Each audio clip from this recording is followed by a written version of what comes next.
ಎಲ್ಲರಿಗೂ ಶುಭ ಮುಂಜಾನೆ. BCom first ಸೆಮಿಸ್ಟರ್ನ basic ಕನ್ನಡದ ವಿದ್ಯಾರ್ಥಿಗಳಿಗೆ ಹಾರ್ದಿಕ ಸ್ವಾಗತವನ್ನು ಕೋರುತ್ತಾ, ಮೊದಲನೇದಾಗಿ ಗದ್ಯ ಭಾಗ ಸೀಮೆಯ ಕಲ್ಲು. ಸೀಮೆಯ ಕಲ್ಲು ಅನ್ನುವಂತಹ ಈ ಗದ್ಯ ಭಾಗವನ್ನು ಬೆಟಗೇರಿ ಕೃಷ್ಣ ಶರ್ಮರು ಬರೀತಾರೆ. ಬೆಟಗೇರಿ ಕೃಷ್ಣ ಶರ್ಮರು ಬರೆದಿದ್ದಾರೆ. ಬೆಟಗೇರಿ ಕೃಷ್ಣ ಶರ್ಮರ ಒಂದು ಸಂಕ್ಷಿಪ್ತ ಪರಿಚಯವನ್ನು ನಾವಿಲ್ಲಿ ಮಾಡಿಕೊಳ್ಳೋಣ. ಆನಂದ ಕಂದ ಎಂಬ ಕಾವ್ಯನಾಮದಿಂದ ಪ್ರಸಿದ್ಧರಾದ ಕನ್ನಡ ಸಾಹಿತ್ಯದಲ್ಲಿ ಚಿರಪರಿಚಿತರಾದಂತಹ ಬೆಟಗೇರಿ ಕೃಷ್ಣ ಶರ್ಮರು ಅವರು ಹುಟ್ಟೂರು ಬೆಳಗಾವಿ ಜಿಲ್ಲೆಯ ಗೋಕಾಕ್ ತಾಲೂಕಿನ ಬೆಟಗೇರಿ. ಕ್ರಿಸ್ತಶಕ ಸುಮಾರು 1900ರಲ್ಲಿ ಇವರು ಜನಿಸ್ತಾರೆ. ಇವರ ತಂದೆ ಶ್ರೀನಿವಾಸರಾವ, ತಾಯಿ ರಾಧಾಬಾಯಿ. ಸಾಹಿತ್ಯ ಕ್ಷೇತ್ರದಲ್ಲಿ ಇವರ ಸಾಧನೆ ಅಪಾರ. ಕಾವ್ಯ, ಕಥೆ, ಕಾದಂಬರಿ, ಬಾನುಲಿ, ರೂಪಕ, ವಿಮರ್ಶೆ, ಸಂಪಾದನೆ, ಸಂಶೋಧನಾ, ಜಾನಪದ, ಸಂಸ್ಕೃತಿ ಅಧ್ಯಯನ ಹೀಗೆ ಹಲವಾರು ಕ್ಷೇತ್ರಗಳಲ್ಲಿ ಸಾಕಷ್ಟು ವೈವಿಧ್ಯಮಯವಾದಂತಹ ಸಾಹಿತ್ಯವನ್ನು ಬೆಟಗೇರಿಯವರು ರಚಿಸಿದ್ದಾರೆ. ಪತ್ರಿಕಾ ಸಂಪಾದಕರಾಗಿ ಕೂಡ ಅವರು ಒಳ್ಳೆಯ ಕೆಲಸ ಮಾಡಿದ್ದಾರೆ. ಆಧುನಿಕ ನವೋದಯ ಕನ್ನಡ ಸಾಹಿತ್ಯದಲ್ಲಿ ಇವರು ಮಹತ್ವದ ಲೇಖಕರಾಗಿ ಕಂಡುಬರುತ್ತಾರೆ. ರಾಜಯೋಗಿ, ಮಲ್ಲಿಕಾರ್ಜುನ ಅನ್ನುವಂಥ ಐತಿಹಾಸಿಕ ಕಾದಂಬರಿಗಳನ್ನು, ಮಾತನಾಡುವ ಕಲ್ಲು ಮತ್ತು ಜನಪದ ಕಥಾ ಸಂಕಲನಗಳು, ಕರ್ನಾಟಕ ಚಾರಿತ್ರಿಕ ಸಂಗತಿಗಳ ಬಗ್ಗೆ ಎಂದು ಇವರು ನಡೆಸಿದಂಥ ಸಂಶೋಧನೆ, ಕನ್ನಡಿಗರ ಗುಣವಿಶೇಷಣಗಳ ಬಗ್ಗೆ ಹೇಳಿದಂತಹ, ಅಷ್ಟೇ ಅಲ್ಲ ಹಬ್ಬ ಹರಿದಿನಗಳ ಬಗ್ಗೆ ಮಾಡಿದಂತಹ ಅಧ್ಯಯನ ಬಹಳಷ್ಟು ವಿಶಾಲವಾಗಿದೆ. ಕನ್ನಡ ಜಾನಪದ ಕ್ಷೇತ್ರಕ್ಕೆ ಇವರ ಮೌಲಿಕವಾದ ಕೊಡುಗೆಯನ್ನು ನೀಡಿದ್ದಾರೆ. ನಮ್ಮ ಪೂರ್ವಜರಲ್ಲಿರುವಂತಹ ನೈತಿಕವಾದಂತಹ ಪ್ರಜ್ಞೆ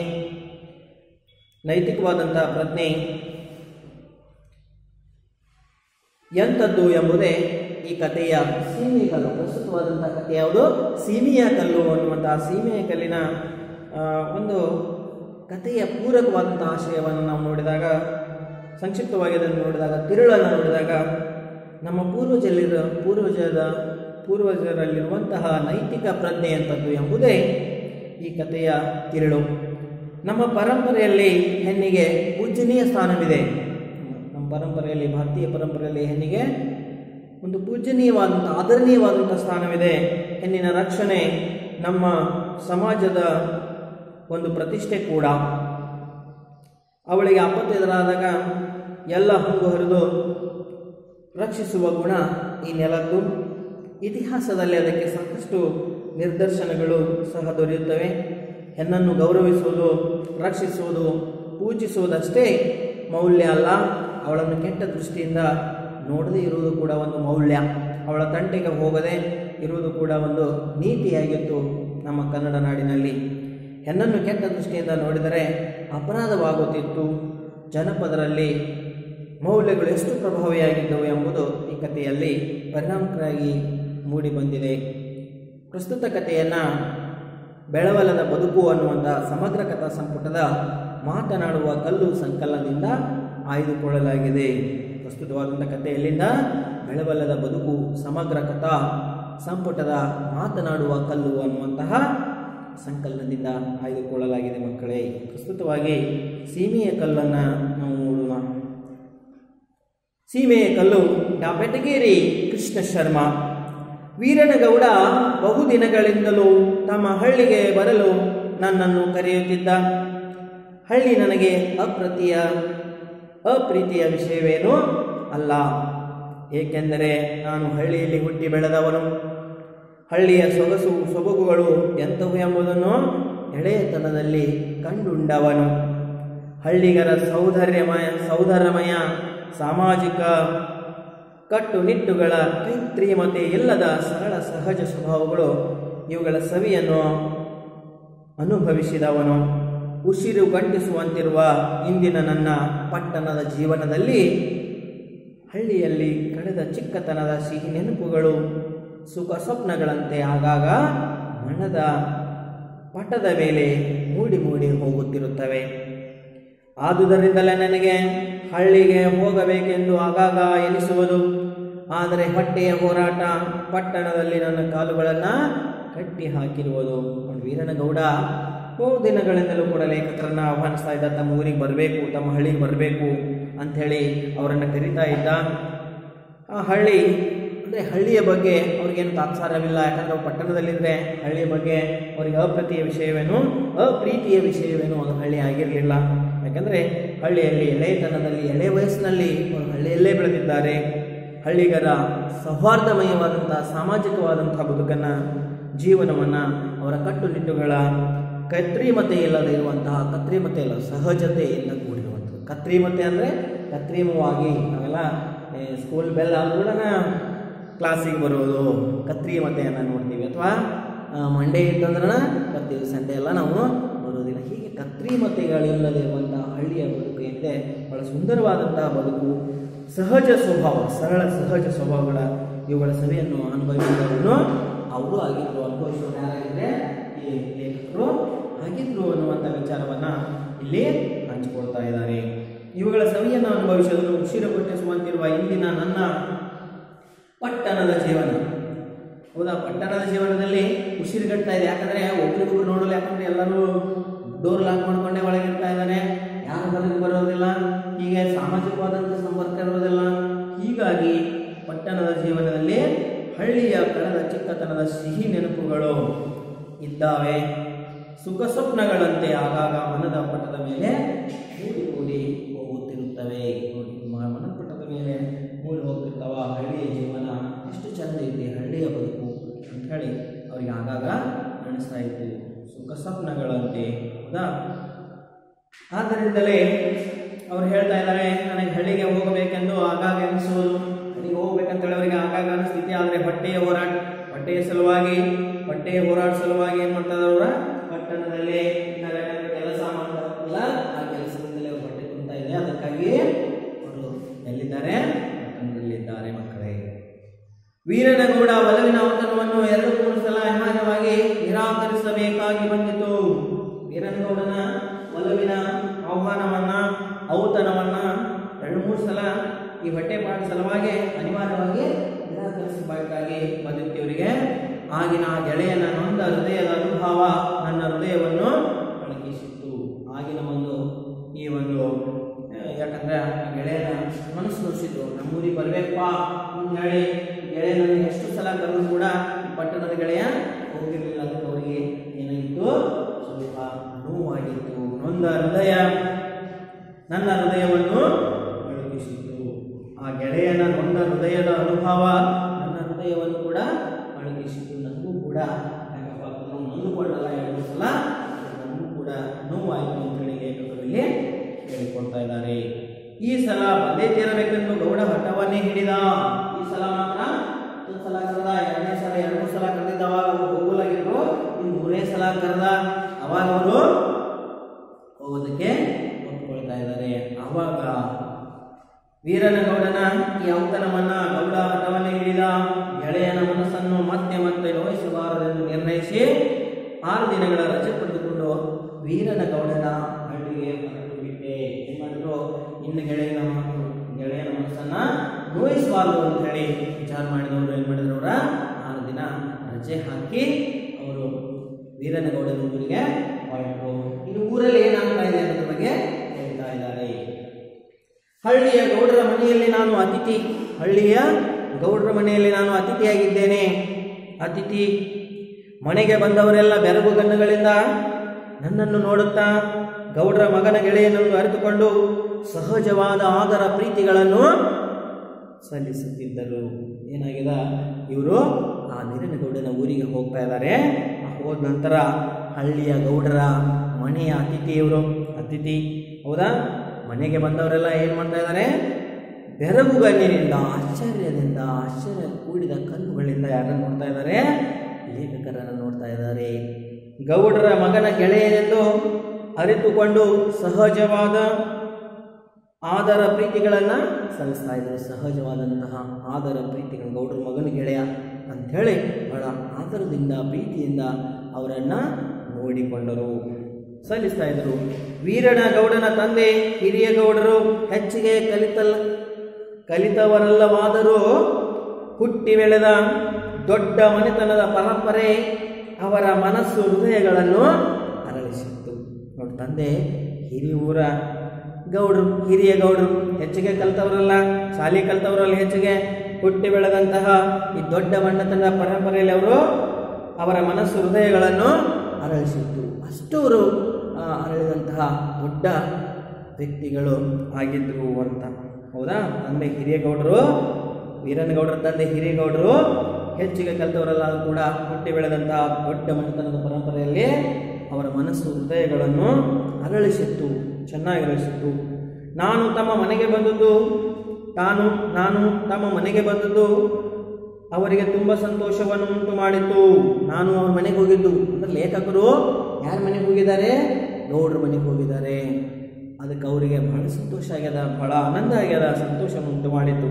ಆದುದರಿಂದಲೇ ನಾನು ಎಷ್ಟು ತಿಂದರೂ ಕಡಿಮೆ, ಎಷ್ಟು ಉಂಡ್ರೂ ಕಡಿಮೆ, ನನಗೆ ಯಾವುದ್ರ ಕೊರತೆ ಎನಿಸಿತೋ ಎಂದು ಯಾವಾಗಲೂ ನನ್ನ ಮುಖವನ್ನು ಅವರು ನಿಟ್ಟಿಸುತ್ತಿದ್ದರು. ನೋಡಿ, ಹಿರಿಗೌಡರು ಯಾವಾಗಲೂ ಕೂಡ ಈ ಗೆಳೆಯ ಅಂದರೆ ತನ್ನ ಮಗನ ಗೆಳೆಯನ ಬಗ್ಗೆ ಬಹಳಷ್ಟು ಅಪಾರವಾದಂತಹ ಕಾಳಜಿಯನ್ನು ವಹಿಸ್ತಾ ಇದ್ರು. ಅಂದರೆ ಎಷ್ಟು ತಿಂದರೂ ಕೂಡ ಕಡಿಮೆ, ಅವರು ಎಷ್ಟು ತಿಂದರೂ ಕೂಡ ಕಡಿಮೆ, ಎಷ್ಟು ಉಂಡ್ರೂ ಕೂಡ ಕಡಿಮೆ, ಯಾವುದ್ರ ಬಗ್ಗೆನೂ ಕೂಡ ಅವರಿಗೆ ಕೊರತೆ ಎನಿಸಬಾರದು ಅಂಥೇಳಿ ಯಾವಾಗಲೂ ಯಾರ ಮುಖವನ್ನು ನೋಡ್ತಾ ಇದ್ರು? ಅವರ ಲೇಖಕರ ಮುಖವನ್ನು ನೋಡ್ತಾ ಇದ್ರು, ನಿಟ್ಟಿಸ್ತಾ ಇದ್ರು. ವೀರನಗೌಡನಿಗೆ ಅವರಿಂದ ತಂದೆಯ ಪ್ರೀತಿಯೊಂದೇ ಸಲ್ಲುತ್ತಿದ್ದರೆ ನನಗೆ ಅಂತಹ ಪ್ರೀತಿಯೊಂದಿಗೆ ಆತಿಥ್ಯದ ಮಾನ ಸನ್ಮಾನಗಳು ಸಲ್ಲುತ್ತಿದ್ದವು. ವೀರನಗೌಡನಿಗೆ ಮಾತ್ರ ತಂದೆ ಪ್ರೀತಿ ದೊರೆತಿದ್ರೆ ನನಗೆ ಆ ತಂದೆಯ ಪ್ರೀತಿಯ ಜೊತೆಗೆ ಏನಾಗ್ತಾ ಇತ್ತು? ಆತಿಥ್ಯದ ಮಾನ ಸನ್ಮಾನಗಳು ಯಾರಿಗೆ ಸಿಗ್ತಾ ಇತ್ತು? ಈ ಗೆಳೆಯನಿಗೆ ಸಿಗ್ತಾ ಇತ್ತು, ಲೇಖಕರಿಗೆ ಸಿಗ್ತಾ ಇತ್ತು. ಅತ್ತೆಯ ಮನೆಯಿಂದ ತವರು ಮನೆಗೆ ಬಂದಿದ್ದ ವೀರನಗೌಡನ ತಂಗಿ ಸಿಂಗಾರಮ್ಮ ತಂಗಿ ಇಲ್ಲದಿರುವ ನನ್ನ ಕೊರತೆಯನ್ನು ಕಳೆದು ಬಿಟ್ಟಳು. ಅತ್ತೆ ಮನೆಯಿಂದ ಬಂದಿರುವಂತಹ ಈ ವೀರನಗೌಡನ ತಂಗಿ ಯಾರು? ಸಿಂಗಾರಮ್ಮ. ಆ ಸಿಂಗಾರಮ್ಮ ತಂಗಿ ಇಲ್ಲದಿರುವಂತಹ ಆ ಲೇಖಕರ ಕೊರತೆಯನ್ನಕ್ಕೆ ಕಳೆದು ಬಿಟ್ಟಳು. ಕತೆ ಕಾದಂಬರಿಗಳನ್ನು ಓದಿ, ನಾಟಕ ಚಲನಚಿತ್ರಗಳನ್ನು ನೋಡಿ ಹೆಣ್ಣಿನ ಪ್ರೀತಿ ಎಂದರೆ ಶೃಂಗಾರ ಸಂಬಂಧವಾದುದೇ ಎಂದು ನಂಬಿಬಿಟ್ಟಿದ್ದ ನನ್ನನ್ನು ಸಿಂಗಾರಮ್ಮನ ತಂಗಿತನದ ಪ್ರೀತಿ ಚೆನ್ನಾಗಿ ಕಣ್ಣು ತೆರೆಯಿತು. ಕೇವಲ ಕತೆ ಕಾದಂಬರಿಗಳಲ್ಲಿ ಹೌದಾ ಓದಿರುವಂತಹ ಹೆಣ್ಣಿನ ಪ್ರೀತಿ ಅಂದರೆ ಕೇವಲ ಶೃಂಗಾರ ಸಂಬಂಧವಾದದ್ದೇ ಅಂತ ಹೇಳಿ ನಂಬಿಬಿಟ್ಟಿದ್ದಂತಹ ಅವರಿಗೆ, ಆ ಲೇಖಕರಿಗೆ ಇಲ್ಲಿ ತಂಗಿ ಪ್ರೀತಿ ಕೂಡ ಸಿಕ್ಕಿತು. ವೀರನಗೌಡನ ಹೆಂಡತಿ ಚಿನ್ನಮ್ಮನ ಮೆಲ್ಲುನಗೆಯ ಮೌನ ಸಂಸ್ಕಾರವಂತೂ ನನ್ನನ್ನು ಮೆರಗುಗೊಳಿಸಿಬಿಟ್ಟಿತು.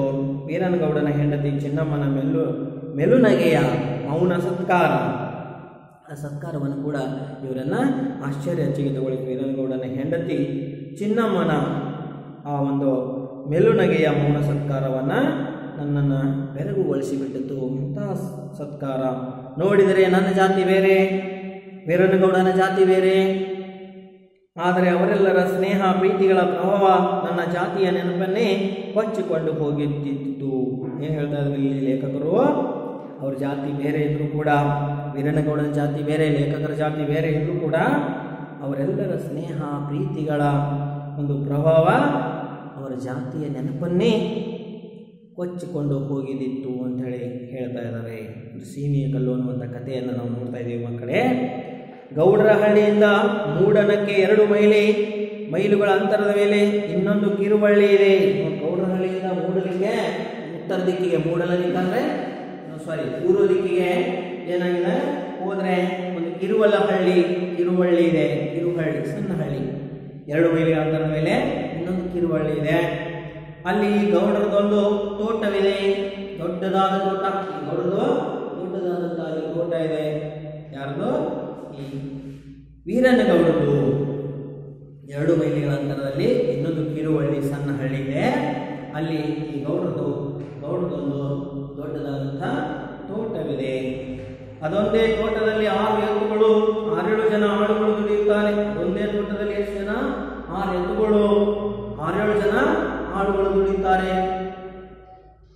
ಕಬ್ಬು ಬಾಳೆಗಳು ಮುಖ್ಯ ಬೆಳೆ. ಕಬ್ಬನ್ನು ಬೆಳೀತಾರ, ಬಾಳೆಯನ್ನು ಬೆಳೀತಾ ಇದ್ದಾರೆ, ಇದು ಮುಖ್ಯ ಬೆಳೆ. ಹೌಸಿಗಾಗಿ ಅಪರೂಪದ ಹಣ್ಣಿನ ಗಿಡಗಳನ್ನು ಹೌಸ್, ಹೌದಾ, ಅಂದ್ರೆ ಅವರ ಒಂದು ಖುಷಿಗಾಗಿ, ಹೌಸಿಗಾಗಿ ಅವ್ರು ಏನ್ ಮಾಡಿದ್ದಾರೆ, ಅಪರೂಪದ ಹಣ್ಣಿನ ಗಿಡಗಳನ್ನು ಹಚ್ತಾ ಇದ್ದಾರೆ.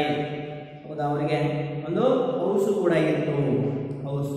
ಹೌಸಿಗಾಗಿ ಹಣ್ಣಿನ ಗಿಡಗಳನ್ನ, ಹೂವಿನ ಗಿಡಗಳನ್ನು ಹಚ್ಚಿಸಿದ್ದಾರೆ. ಅಪರೂಪದ ಎಲ್ಲಿ ಸಿಗಂಗಿಲ್ಲ ಆ ಹೂಗಳನ್ನೆಲ್ಲ ತಂದು, ಹಣ್ಣಿನ ಗಿಡಗಳನ್ನು ತಂದು ಬೆಳೆಸಿದ್ದಾರೆ. ಅವರಿಗೆ ಹವ್ಯಾಸ, ಆ ರೀತಿಯ ಒಂದು ಹವ್ಯಾಸ ಇತ್ತು, ಹೌಸ್ ಇತ್ತು. ಹೌದಾ, ಈ ಹೂವಿನ ಗಿಡಗಳನ್ನು ಹಚ್ಚಿದ್ದಾರೆ. ಈ ತೋಟವನ್ನು ನೋಡ್ಲಿಕ್ಕೆಂದು ಒಂದು ದಿನ ಬೆಳಗಿನಲ್ಲಿ ನಾವಿಬ್ಬರು ಹೊರಟಿವಿ. ಒಂದಿನ ಬೆಳಗಿನಲ್ಲಿ ನಾವಿಬ್ಬರು ಹೊರಟು, ಹಿರಣಗೌಡರು ಮತ್ತು ಲೇಖಕರು ಹೊರಟು. ಬಂಡಿ ಓಡಿಸಿ ಕುಳಿತುಕೊಂಡು ಹೋಗಿರಿ ಎಂದು ಹಿರಿಯಗೌಡರು, ಹೌದಾ, ಹಿರಿಯಗೌಡರು ಅಂದ್ರು ಬಂಡಿ ಓಡಿಸಿ ಕುಳಿತುಕೊಂಡು ಹೋಗ್ರಿ ಎಂದು. ಬಂಡಿ ಓಡಿಸಿ, ಹೌದಾ, ಎತ್ತುಗಳು ಗಡ್ಯಾಗ ಹೋಗ್ರಿ ಅಂತೇಳಿ ಹೇಳಿದ್ರು. ಬೇಡ, ನಡೆಯುತ್ತಲೇ ಹೋಗೋಣ ಎಂದು ನಾನಂದೆ. ಬೇಡ, ನಡ್ಕೋತ ಹೋಗೋಣ ಅಂತ ಹೇಳಿ ನಾನು ಒಂದು ಲೇಖಕರು ಹೇಳ್ತಾ ಇದ್ದಾರೆ, ನಿರೂಪಕರು ಹೇಳ್ತಾ ಇದ್ದಾರೆ ವೀರನಗೌಡರಿಗೆ. ವೀರನಗೌಡನು ನನ್ನ ಮಾತನ್ನು ಒಪ್ಪಿಕೊಂಡ, ಕೂಡ ಇವ್ರ ಮಾತನ್ನು ಒಪ್ಪಿಕೊಂಡ. ಇವರು ನಡೆಯುತ್ತಲೇ ಹೊಂಟೆವು. ಇವರು ಏನ್ ಮಾಡ್ತಾ ಇದ್ದಾರೆ, ನಡೆಯುತ್ತಾ ಹೋಗ್ತಾ ಇದ್ದಾರೆ, ಹೊಲಕ್ಕೆ ಹೋಗ್ತಾ ಇದ್ದಾರೆ. ಓಲೆಕಾರನೊಬ್ಬ ನಮಗೆ ದಾರಿ ತೋರಿಸುವಂತೆ ಮುಂದೆ ಮುಂದೆ ನಡೆದಿದ್ದ. ಓಲೆಕಾರನೊಬ್ಬ ನಮಗೆ ದಾರಿ ತೋರಿಸುವವನಂತೆ ಮುಂದೆ ಮುಂದೆ ನಡೆದ, ದಾರಿ ತೋರಿಸಕ್ಕಿದ್ದ. ಓಲೆಕಾರ ಮುಂದೆ ಹೋಗ್ತಾ ಇದ್ದ. ಸುಮಾರು 1 ಮೈಲಿ ದಾರಿಯನ್ನು ಸಾಗಿರಬಹುದು, 1 ಮೈಲಿ ದೂರ ಹೋಗಿರಬಹುದು. ಮುಂದೆ ದಾರಿ ಎಡಪಕ್ಕದಲ್ಲಿ ದಪ್ಪಗಿನ ಹಾಸುಗಲ್ಲನ್ನು ಬಿದ್ದದ್ದನ್ನು ಕಂಡೆ. ಹೌದಾ, 1 ಮೈಲಿ ದೂರ ಹೋಗಿರಬಹುದು ಲೇಖಕರು ಮತ್ತು ವೀರನಗೌಡರು. ಮುಂದೆ ದಾರಿ ಎಡಪಕ್ಕದಲ್ಲಿ ಒಂದು ದೊಡ್ಡದಾದಂತಹ ಒಂದು ಹಾಸುಗಲ್ಲು, ದೊಡ್ಡ ಗಲ್ಲು, ಅಲ್ಲಿ ನೋಡ್ತಾರ, ಹಾಸುಗಲ್ಲನ್ನು ಬಿದ್ದುದನ್ನ ಕಂಡೆ. ಏನೋ ಒಂದು ಕಲ್ಲು ಇರಬಹುದೆಂದು ನಾನು ದುರ್ಲಕ್ಷಿಸಿ ಹಾಗೆ ಮುಂದುವರಿಯಬಹುದಾಗಿತ್ತು. ಏನೋ ಒಂದು ದೊಡ್ಡ ಕಲ್ಲು ಇತ್ತು ಅಂತ ಹೇಳಿ ಅದು ದುರ್ಲಕ್ಷ್ಯ ಮಾಡಿ ಮುಂದೆ ಹೋಗಬಹುದಾಗಿತ್ತು ಲೇಖಕರು. ಆದರೆ ನಮ್ಮ ಮುಂದೆ ನಡೆದಿದ್ದ ಓಲೆಕಾರ ಮುಂದೆ ಹೋಗ್ತಾ ಇದ್ದಲ್ಲಮ್ಮ, ಓಲೆಕಾರ ಅವೇನ್ ಮಾಡಿದ, ಬಗ್ಗಿ ದಾರಿಯಲ್ಲಿ ಬಿದ್ದ ಹಿಡಿಗಲ್ಲನ್ನು, ಸಣ್ಣ ಕಲ್ಲನ್ನು ಕೈಯಲ್ಲಿ ಹಿಡ್ಕೊಂಡು ಆ ಹಾಸುಗಲ್ಲುಗಳ ಬಳಿಗೆ ಹೋದ. ಮತ್ತ ಥೂ ಎಂದು ಅದರ ಮೇಲೆ ಉಗುಳಿ. ಹೌದಾ, ಕಲ್ಲು ಬಿದ್ದಲ್ಲ, ಕಲ್ಲು ತಗೊಂಡ, ಆ ಕಲ್ಲು ಮೇಲೆ ಏನ್ ಮಾಡಿದ, ಥೂ ಅಂತ ಹೇಳಿ ಉಗಿದು ಏನ್ ಮಾಡಿದ, ಉಗುಳಿ ಕೈ ಹಿಡಿಗಲ್ಲನ್ನು ಹಾಸುಗಲ್ಲಿಗೆ ಜೋರಾಗಿ, ಆ ಹಾಸುಗಲ್ಲಿದ್ದಲ್ಲ ಅದು ಒಗೆದು ಬಿಟ್ಟ. ಎಂದು ಉಗುಳಿ ಕೈ ಹಿಡಿಗಲ್ಲನ್ನು ಹಾಸುಗಲ್ಲಿಗೆ ಎಸೆದು ಮುಂದೆ ಹೊರಟ. ಓಲೆಕಾರನೇ ಈ ರೀತಿ ನನ್ನನ್ನು ಕುತೂಹಲೆಯನ್ನಾಗಿ ಮಾಡಿ ನಾನು ನಿಂತು ಆ ಹಾಸುಗಲ್ಲನ್ನ ನಿಟ್ಟಿಸಿ ನೋಡತೊಡಗಿದೆ. ಈಗ ಆಶ್ಚರ್ಯ ಅನ್ಸಾಗಿದೆ. ಅಂದ್ರೆ ಇಲ್ಲಿವರೆಗೆ ಅದು ಕಲ್ಲು ಬಿದ್ದಿತ್ತು, ಓಕೆ, ಆದ್ರೆ ಇವು ಯಾಕೆ ಮಾಡಿದ, ಓಲೆಕಾರ ಅನ್ನುವ ಆ ವ್ಯಕ್ತಿ ಮುಂದೆ ಹೋಗ್ತಾ ಇದ್ದಂತ ಸುಮಾರು ವಯಸ್ಸಿನ ಯುವಕ ಅಥವಾ ವೃದ್ಧ, ಅವನು ಏನ್ ಮಾಡ್ತಾ ಇದ್ದಾನೆ, ಅಲ್ಲಿ ಹೋಗಿತಾ ಇದ್ದಾನೆ, ಕಲ್ಲನ್ನು ಹೋಗಿತಾ ಇದ್ದಾನೆ, ಹೂ ಅಂತ ಹೇಳಿ ಬೀಳ್ತಾ ಇದ್ದಾನೆ. ಈಗ ಯಾಕೆ ಮಾಡಿದವ ಅಂತೇಳಿ ಯಾರಿಗೆ, ಲೇಖಕರಿಗೆ ಕುತೂಹಲವಾಯಿತು. ನಾನು ನಿಂತು ಈ ಹಾಸುಗಲ್ಲನ್ನು ನಿಟ್ಟಿಸಿ ನೋಡತೊಡಗಿದ್ರು. ಅದರ ಬಳಿಯಲ್ಲಿ ಹಿಡುಗಲ್ಲುಗಳ ರಾಶಿಯಾಗಿ ಬಿದ್ದಿವೆ. ನಾನು ಕೆಣಕಿದ ಮನದವನಾಗಿ ಕೇಳಿದೆ. ಎಲ್ಲರೂ ಭಾರಿ ಹೋಗಲ್ಲ, ತೂತು ಅಂತ ಹೇಳಿ ಬೆಳೆ ಅದ್ರ ಮೇಲೆ ಸಾಕಷ್ಟು ಕಲ್ಲುಗಳು ಬಿದ್ದಾವ. ಅವಾಗ ಕೆಣಕಿದ ಮನದವನು ಕೇಳಿದೆ, ಇದೇನಪ್ಪ ಈ ಕಲ್ಲು ಗೌಡ ಅಂತ ಹೇಳಿ ಕೇಳಿದ್ರು. ವೀರನಗೌಡ ಸ್ವಾಭಾವಿಕವಾದ ಧ್ವನಿಯಲ್ಲಿ ಹೇಳ್ದ, ಓ ಇದು ನಮ್ಮೂರು ಸೀಮೆ ಕಲ್ಲು ಮಾರಯ್ಯ, ಸೀಮೆ ಕಲ್ಲು. ಇಲ್ಲಿನ ಮುಂದಿನ ಹೊಲಗಳೆಲ್ಲ ಮುಂದಿನ ಕಿರುವಳಿಗೆ ಸಂಬಂಧಿಸಿದ್ದು. ಇದು ಸೀಮೆ ಕಲ್ಲಿದ್ದೀವಿ ಮಾರಯ್ಯ ಅಂಥೇಳಿ ಹೇಳ್ದ. ಇದು ನಮ್ಮೂರು ಸೀಮೆಯ ಕಲ್ಲು, ಇಲ್ಲಿನ ಮುಂದಿನ ಹೊಲಗಳೆಲ್ಲ ಮುಂದಿನ ಕಿರುವಳಿಗೆ, ಮುಂದಿದ್ದೆಲ್ಲ ಹೊಸನಹಳ್ಳಿಗೆ ಸಂಬಂಧಿಸಿದ್ದು ಅಂದ. ಮುಂದೆ ಏನಾಗ್ತದೆ ಅನ್ನೋದನ್ನ ನಾವು ಮುಂದಿನ ಅವಧಿಯಲ್ಲಿ ನೋಡುವ ಮಕ್ಕಳೇ. ಇಷ್ಟು ಇವತ್ತಿಗೆ ಸಾಕು.